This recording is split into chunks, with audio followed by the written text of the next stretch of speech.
Jadi Putri ini setiap malam di dalam tidurnya dia itu didatengin sama sosok hitam besar dan mendekat ke arahnya lalu menyetubuhinya.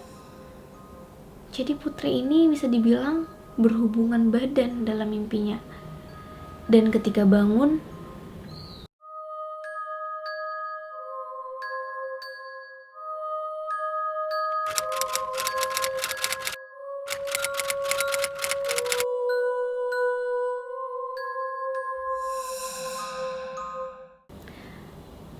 aku Gina, dan malam ini aku akan menceritakan sebuah kisah pengalaman horor tentang seorang anak yang menjadi tumbal perjanjian sang ayah.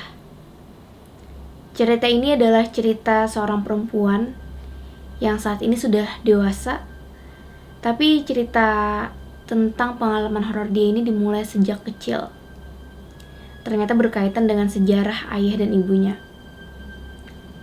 Cerita dimulai dari hubungan cinta antara ayah dan ibunya yang tidak direstui oleh kakeknya. Oh ya, nama perempuan ini adalah Putri. Jadi kedepannya aku akan menyebut dia Putri. Ayah Putri, ibu Putri, kakek Putri. Ayah Putri dan ibu Putri ini menjalin kasih. Tapi kakek Putri, yang mana beliau ini adalah ayah dari ibunya, tidak menyetujui. Dengan alasan sang ayah Putri ini tidak memiliki penghasilan tetap dan tidak dari keluarga yang berkecukupan. Bisa dibilang berbanding terbalik ya dari keluarga ibunya, yang mana sang kakek Putri ini adalah orang yang terpandang di desa. Dia serba berkecukupan, memiliki banyak bisnis. Ya tentu aja dia tidak menyetujui hubungan anaknya. Meski ditentang oleh sang kakek, rupanya ayah dan ibunya Putri ini tetap aja menjalin hubungan. Bisa dibilang backstreet gitulah ya. Tapi yang namanya hubungan diam-diam itu pastinya akan tetap terendus kan, apalagi tinggal di kampung yang lokasinya itu kecil. Semua orang bisa tahu apa yang kamu urusin, apa yang kamu lakukan gitu. Akhirnya kakek Putri ini semacam kayak punya orang bayaran, kayak preman bayaran gitu, yang diminta beliau untuk menghajar ayahnya Putri. Datang kan mereka, kepergok nih ayah sama ibu Putri, dihajar. Dengan harapan ayah Putri ini akan jerak dan memutuskan hubungan. Memang setelah kejadian itu mereka sempat bisa dibilang mungkin rehat sejenak hubungannya. Tapi yang namanya cinta ya, mereka balik lagi gitu loh berhubungan. Lagi-lagi kakek Putri mengirim orang bayarannya untuk menghajar ayah Putri. Dan ayah Putri tentu aja kembali menjadi bulan-bulanan preman kampung. Setelah dari sana, tentunya ayah Putri ini kayak merasa tidak terima gitu loh. Sepertinya mulai ada rasa benci. Hingga ayah Putri ini mengambil sikap yang memulai kejadian-kejadian aneh di hidupnya Putri hingga sekarang. Untuk mendapatkan pujaan hatinya, ibu Putri, ayahnya Putri ini memutuskan pergi ke Pulau Jawa, tepatnya di Jawa Tengah. Yang mana dia di sana akan berguru selama 1 tahun. Berguru di sini lebih kepada berguru spiritual ya. Dengan harapan ketika pulang kampung nanti, ayah Putri ini bisa meminang ibunya Putri. 1 tahun ayahnya Putri di Jawa Tengah, ibunya Putri ini tetap di kampung. Selama 1 tahun itu juga kakeknya Putri ini beberapa kali menjodohkan ibunya.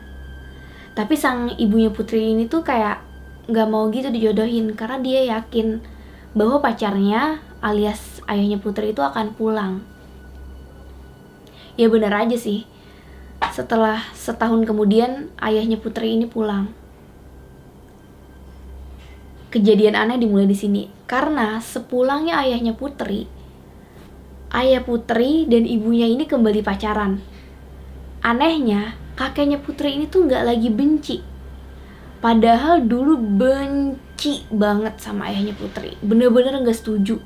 Tapi kali ini tuh kayak bener-bener terbalik gitu loh, setuju. Dan singkat cerita, mereka menikah. Hal aneh selanjutnya adalah pernikahan ayah dan ibu Putri, semua biayanya ditanggung oleh kakeknya Putri, alias dari pihak perempuan. Bener-bener semuanya, bahkan ayahnya itu tidak keluar uang sepeser pun. Pernikahannya juga digelar mewah untuk ukuran di kampung gitu. Berlangsung 3 hari 3 malam dengan berbagai macam hiburan seperti dangdutan, berbagai acara hiburan tradisional dan lain-lain. Setelah menikah pun, kakeknya Putri itu masih dalam, bisa dibilang, pengaruh dari ayahnya Putri tadi kan. Setelah mengkaji ilmu, sang kakek ini tuh benar-benar memberikan kepedulian, kasih sayang, dan juga kepercayaan kepada ayahnya Putri. Jadi semua bisnis, semua usaha yang dimiliki oleh kakeknya Putri itu diserahkan kepada ayahnya. Artinya, ayahnya dipercaya untuk mengelola keuangan keluarga.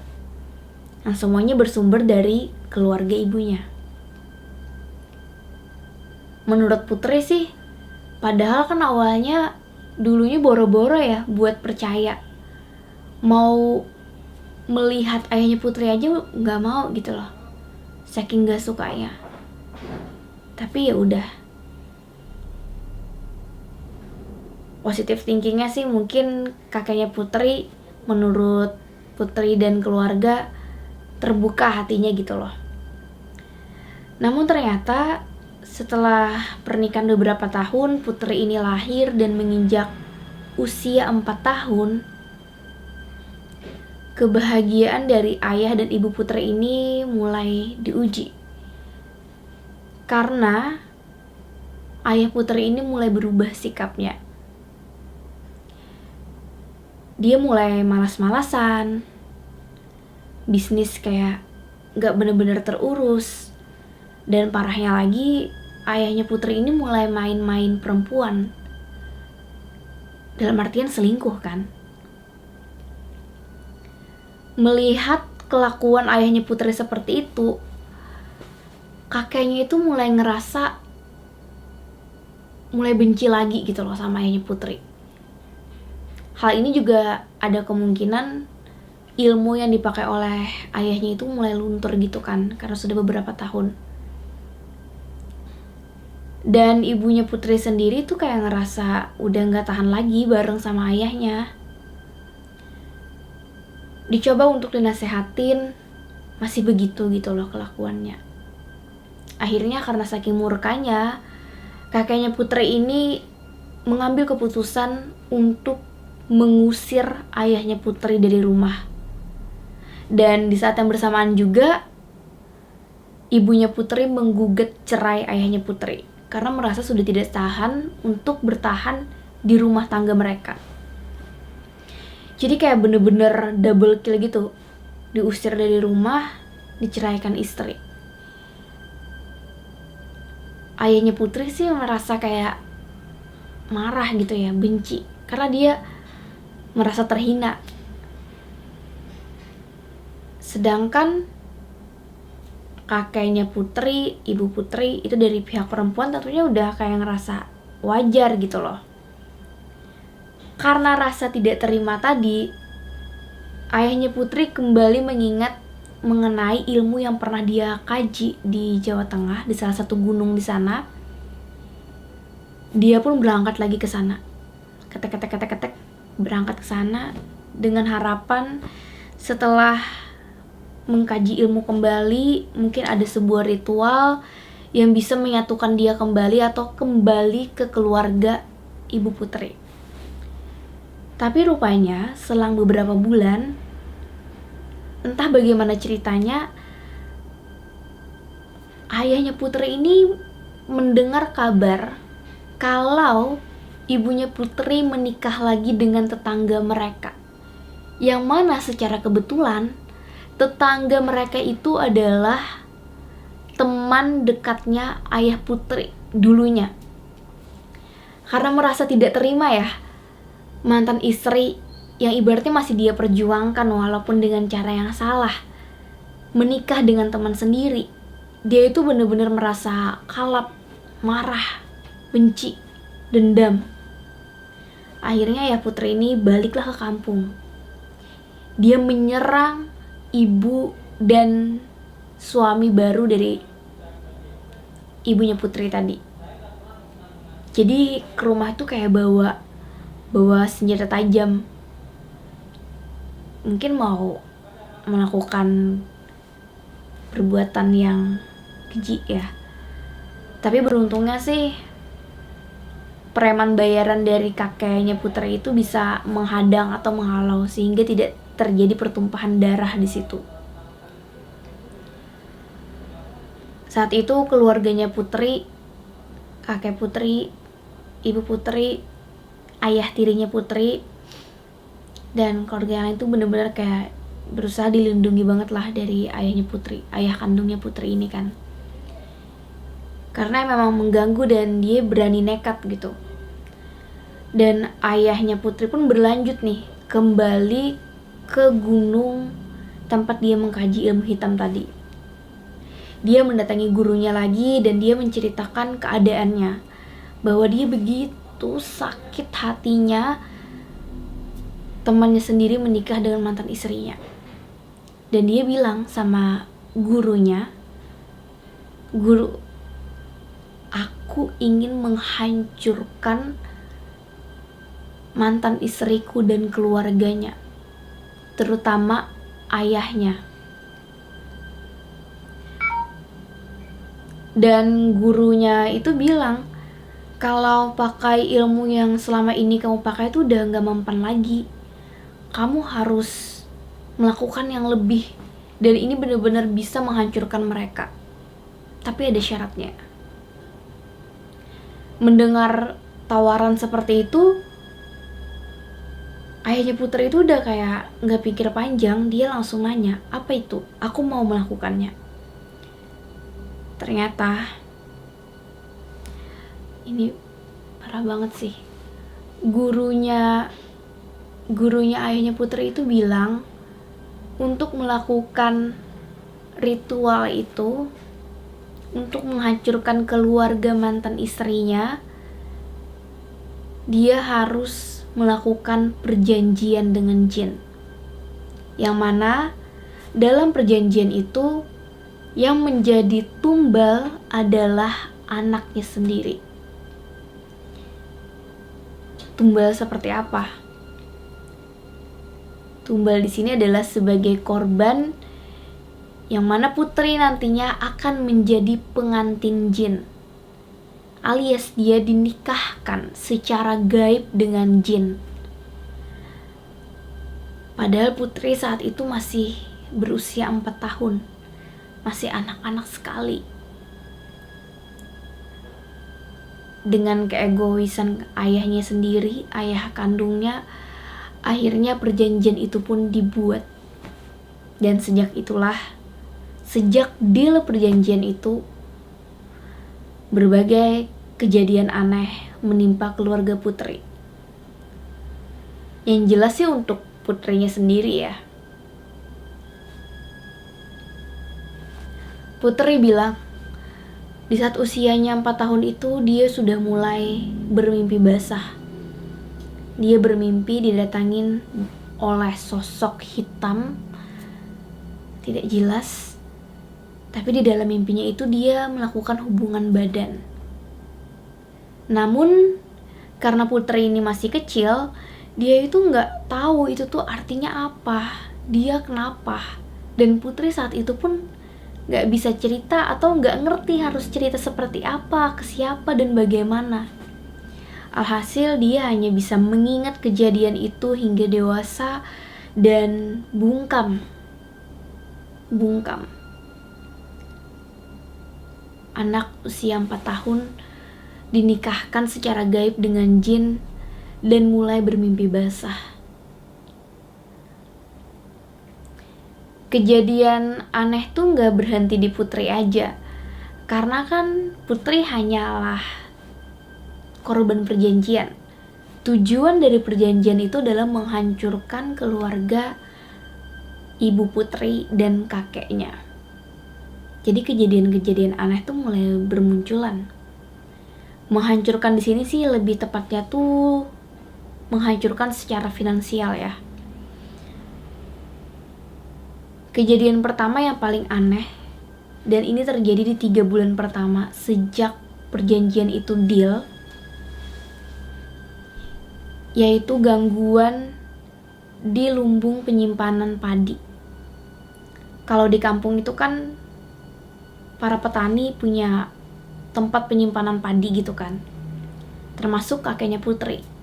Dan tempat penyimpanan padinya itu lumayan gede, banyak menyimpan karung-karung padi atau sudah jadi beras gitu kan, banyak lah. Hal yang aneh terjadi adalah munculnya ular-ular hitam pekat. Dan ular itu gak cuma 1-2 ular, tapi sampai ratusan. Sampai para pekerja di tempatnya kakeknya Putri itu tuh mulai merasa aneh dan takut gitu loh. Mereka berusaha mengusir ular-ular itu, tapi ular-ular itu tuh gak pergi. Bahkan ketika mereka mengangkat satu karung, ular-ular itu semakin bermunculan. Ya itu bikin pusing banget sih bagi kakeknya Putri. Terus kakeknya Putri itu kayak ngerasa harus ngambil tindakan kan. Mereka berusaha mengusir gak bisa. Dan anehnya lagi, semua ular-ular itu tuh gak ada yang menggigit atau menyerang kakek dan juga para pekerja. Padahal kan kalau misalnya ular itu ular biasa, menurut Putri harusnya ular itu akan menyerang manusia. Nah, karena pengetahuan itu, akhirnya keluarga Putri tuh mulai bertanya-tanya, kok ular-ular ini cuman kayak menggelut, cuman kayak gini doang di sekitaran penyimpanan padi gitu kan, tanpa menyerang pemiliknya. Namun karena kekhawatiran kakeknya Putri, ular-ular itu udah mencapai ratusan, banyak sekali dan tidak terhitung. Akhirnya dengan berat hati, kakeknya Putri mengambil sebuah keputusan untuk membakar tempat penyimpanan padi tersebut. Proses pembakaran itu pun disaksikan oleh banyak orang ya. Tidak hanya dari keluarga Putri, tapi juga para pekerja, warga di sana, dan juga Pak RT. Mereka semua menyaksikan ular-ular tersebut ada di dalam penyimpanan itu, dan proses pembakaran pun dimulai. Dibakar. Ya habis semuanya. Setelah api padam, selesai pembakaran, mereka sama-sama masuk dan mengecek dengan harapan ular-ular itu sudah mati gitu. Tapi anehnya, lagi-lagi keanehan terjadi. Di semua puing-puing bekas pembakaran gudang penyimpanan padi tadi, tidak ditemukan satupun bangkai ular. Jadi para pekerja, keluarga Putri tuh udah kayak bener-bener mencari gitu loh, tapi gak ada satupun bangkai ular. Lalu bangkai ular itu kemana? Walaupun sudah merasa aneh ya, tapi keluarga Putri itu udah bener-bener gak ada clue gitu tuh loh. Itu tuh kenapa? Apakah ada perbuatan orang jahat? Mereka belum terpikir sampai sana. Sudah satu sumber penghasilan dari keluarganya Putri yang harusnya padi-padi tadi bisa menghasilkan uang, ludes semuanya. Ternyata gangguan keanehan yang bisa menghancurkan finansial keluarga Putri itu nggak berhenti sampai di sini. Masih di dalam 3 bulan pertama ini, sawahnya kakeknya Putri yang luasnya itu 2 hektar, ketika harusnya panen, malah gagal panen karena diserang hama. Sedangkan sawah di samping-sampingnya, di sisi-sisi lain yang juga satu area dengan sawahnya kakeknya Putri, fine-fine aja, gak kenapa-napa. Mereka semua bisa panen dengan baik. Sedangkan sawahnya kakeknya Putri gagal panen, diserang hama. Satu kali begitu sudah menerima kakeknya Putri. Dicoba lagi untuk ditanamin, lagi-lagi gagal panen. Sampai berulang kali. Bisnis-bisnis kakeknya Putri di lain juga mulai merugi.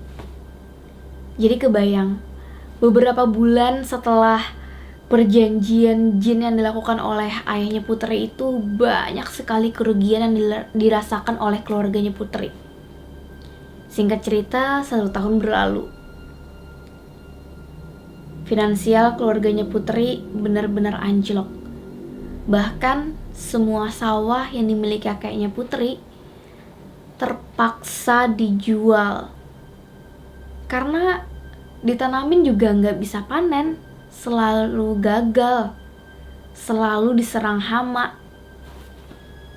Dijual dan uangnya untuk bertahan hidup, buat makan. Bisnis yang lain kolaps, sawah dijual.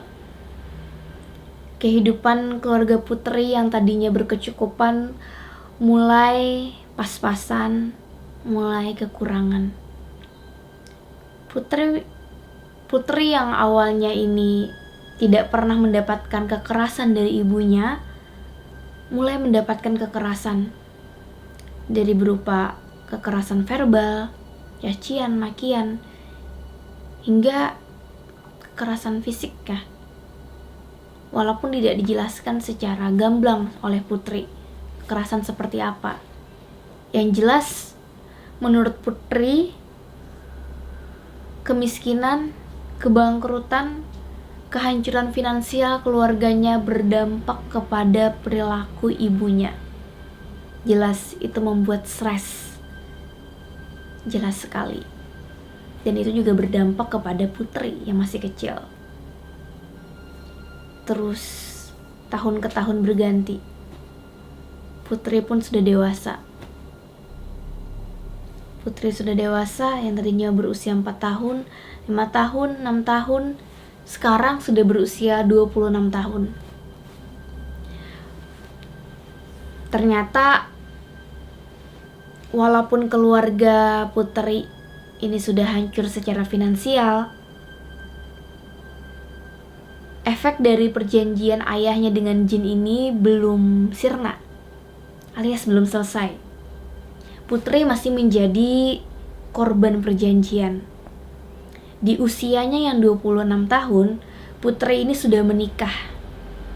Menikah untuk pertama kalinya. Tapi secara tidak jelas, suaminya menceraikannya. Padahal, menurut Putri, hubungan mereka itu harmonis. Baik-baik aja, gak ada masalah. Putri pun berpikir, apakah suamiku menceraikan aku karena aku kemarin keguguran? Kalau memang karena itu, ya sudah, diterima. Sedih dong, sedih. Gagal hubungan rumah tangga. Kemudian kenal lagi sama cowok, tapi ketika mau mengarah ke hubungan yang serius, cowok itu tanpa alasan yang jelas juga meninggalkan Putri. Dan itu berulang kali. Hingga akhirnya, singkat cerita lagi, Putri ini menikah, cerai, dalam usia 26 tahun hingga 28 tahun. Kurang lebih 2 tahun ya. Dan itu sebanyak 5 kali. 5 kali menikah, 5 kali cerai. Dan di perceraian yang kelima, Putri ini udah mulai merasa kayaknya bener-bener ada sesuatu yang gak beres deh dengan diri aku. Dia pun cerita atau curhat ke teman-temannya, bilang betapa sedihnya dia dengan kondisi kegagalan rumah tangganya dia yang berkali-kali. Dan dari semua suaminya, mantan suaminya, kelima-limanya itu menceraikan tanpa alasan yang jelas, tanpa alasan yang gamblang gitu loh. Permasalahannya itu apa? Seolah-olah mereka hanya kabur dari Putri. Salah satu teman yang mendengar cerita Putri pun menganjurkan Putri untuk melakukan pengobatan secara Islamiah, yaitu ruqyah. Mendengar anjuran itu, Putri merasa tertarik dan dia mengiyakan. Berangkatlah Putri dan juga temannya menuju seorang ustadz yang memang direkomendasikan sama temannya tadi. Datang mereka menemui Pak Ustadz. Dan dimulailah proses ruqyah. Pak Ustadz mulai membacakan surah-surah Al-Quran. Ingatan Putri secara sadar terakhir kali dia mengatakan merasa tubuhnya itu benar-benar sakit. Belakang ini berasa tajam dan juga seperti ada duri-duri begitu. Hingga akhirnya dia pingsan. Atau dia merasa tertidur aja gitu. Dan lama kemudian Putri tersadar. Tapi rupanya ketika dia pingsan tadi ada sesuatu yang terjadi. Dan setelah dia bangun pun dia diceritakan apa yang dia kerjakan selama pingsan tadi. Rupanya Putri ini di dalam tubuhnya ada jin gitu. Ketika diruqyah, Putri merasa pingsan, jin itulah yang menguasai tubuhnya. Dan jin itulah yang mengatakan semua kondisinya Putri. Jin itu menceritakan dari A sampai Z. Kenapa Putri begini? Kenapa Putri selalu gagal dalam rumah tangganya? Kenapa Putri menjadi seperti ini? Dan dalangnya siapa? Diceritakan detail oleh jin tersebut. Putri, menurut jin itu adalah menjadi korban perjanjian dari sang ayah, yang mana Putri menjadi pengantin jin. Dan sampai kapanpun Putri tidak akan bisa langgeng memiliki hubungan, tidak akan bisa bertahan lama memiliki rumah tangga, dan dia tidak akan bisa memiliki seorang anak. Putri pun teringat sama sebuah mimpi sebelum dia ke ruqyah. Jadi kan biasanya Putri ini memang mimpi ya, dia didatangin sosok jin berwujud hitam, lalu mereka melakukan hubungan badan. Itu kan kayak puluhan tahun di hidup dia mimpi seperti itu. Tapi di satu malam, sosok itu berbicara dengan lantang dan mengerikan. Dan dia mengatakan hal yang sama, bahwa Putri tidak akan bisa bertahan lama dalam sebuah hubungan karena Putri adalah milik jin tersebut. Dan anak yang dikandung Putri adalah anak jin tersebut. Oleh karena itu, jin itu merasa berhak untuk mengambil anak tersebut. Makanya Putri ini berkali-kali juga mengalami keguguran. Tentunya shock dong. Dia nggak tahu, dia nggak sadar selama ini dia menjadi pengantin jin, dan itu dalangnya adalah ayah kandungnya sendiri. Setelah mendengar itu, putri ini diminta mandi. Dia mandi, dan mengerikannya ketika dia mandi itu berguguran kelabang dari tubuhnya. Jadi kayak entah dari mana kelabang itu jatuh gitu loh. Setelah mandi, berpakaian, dia menemui temannya dan ustadz tadi, dan Pak Ustadz bilang kalau kelabang itu adalah salah satu bentuk gangguan jin di tubuhnya. Setelah ruqyah pertama itu, putri sudah benar-benar mengerti ya apa yang terjadi dalam hidupnya. Dia nggak pengen buang-buang waktu, dia segera menemui ayahnya dan meminta ayahnya untuk mencabut perjanjian itu atau membatalkan. Karena kalau misalnya ini tidak diselesaikan, putri akan selalu seperti ini. Putri pun pergi menemui ayahnya yang tempat tinggalnya lumayan jauh. Sesampainya di sana, putri ini bertanya kepada ayahnya, "Ayah, putri mau ayah jujur sejujur-jujurnya. Apa yang terjadi sesungguhnya?